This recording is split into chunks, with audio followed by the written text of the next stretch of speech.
Hello बच्चों, let's read the question. So the question here is bamboo reproduces by. तो हमें इस question के अंदर जो बात करनी है वो बात करनी है अबाउट द एसेक्सुअल रिप्रोडक्शन और वेजिटेटिव प्रोपगेशन इन बैम्बू. तो यहाँ पे बैम्बू की रिप्रोडक्शन की बात हो रही है. तो की कॉन्सेप्ट है रिप्रोडक्शन इन बैम्बू. तो यहाँ पे जो बैम्बू है नो डाउट वो सीड्स की हेल्प से भी रिप्रोड्यूस करता है.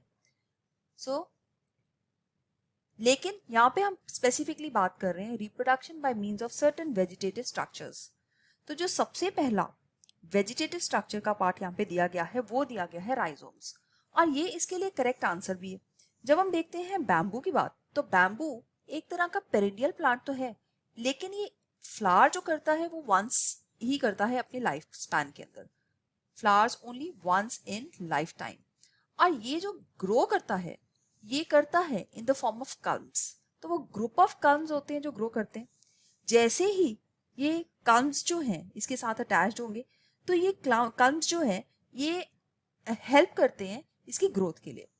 सो हियर वी सी कि जैसे ही ये राइजोम की हम बात यहाँ पे कर रहे हैं, तो जो रनिंग बैम्बूज है वो जनरली राइजोम की कटिंग्स के साथ है हम रिप्रोड्यूस इसको कर सकते हैं. कटिंग्स के अंदर कुछ पार्ट जो है बड्स का होना चाहिए और उसके साथ कुछ कल्म्स जो है वो अटैच्ड होनी चाहिए, राइट.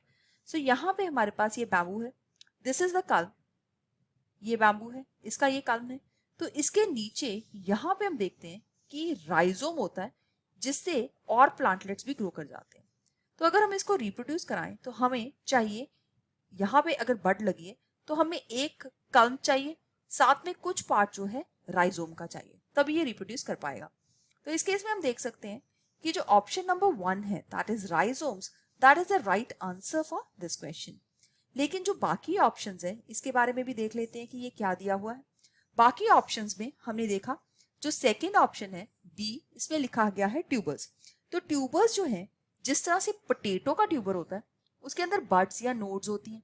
तो अगर हमें इसको ग्रो कराना है तो हमें इतनी सी कटिंग लेनी पड़ेगी. तो ये इसको हम स्टेम कटिंग बोल सकते हैं. तो ये पोटैटो के अंदर ट्यूबर से ग्रो करता है. फिर हमारे पास आ जाते हैं कॉम्स. कॉम्स अनब्रांच्ड कॉम्स होते हैं, unbranched swollen underground stems, swollen भी होती है और ये अंडरग्राउंड स्टेम्स होती है. रिमेंबर इसमें सारी चॉइसेस भी जो दी गई हैं वो सभी अंडरग्राउंड स्टेम्स ही हैं, राइट. सो अंडरग्राउंड स्टेम्स है, इनके पास सर्कुलर नोड्स होती हैं, सर्कुलर नोड्स होती हैं.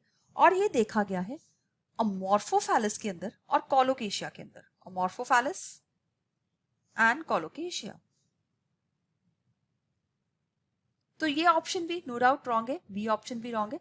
फिर हमें डी ऑप्शन में स्टोलन्स दिया गया. स्टोलन्स है आर्क्ड हॉरिजॉन्टल ब्रांचेस. ये है arched horizontal branches that develop at the base of a crown, और ये रनर्स की तरह हेल्प करती हैं ग्रो करने के लिए. तो ये ऑप्शन भी रॉन्ग है बिकॉज बैम्बू के अंदर ऐसा कुछ नहीं होता. तो इसमें ये देखा गया है स्ट्रॉबेरी और वैलिसन एरिया में, राइट. तो ये होगा स्ट्रॉबेरी एंड वैलिसन एरिया. सो यहाँ पे बी, सी और डी ऑप्शन हम रॉन्ग मार्क कर सकते हैं. Option number A is the right answer for this question. I hope you have understood it well. All the best. Thank you.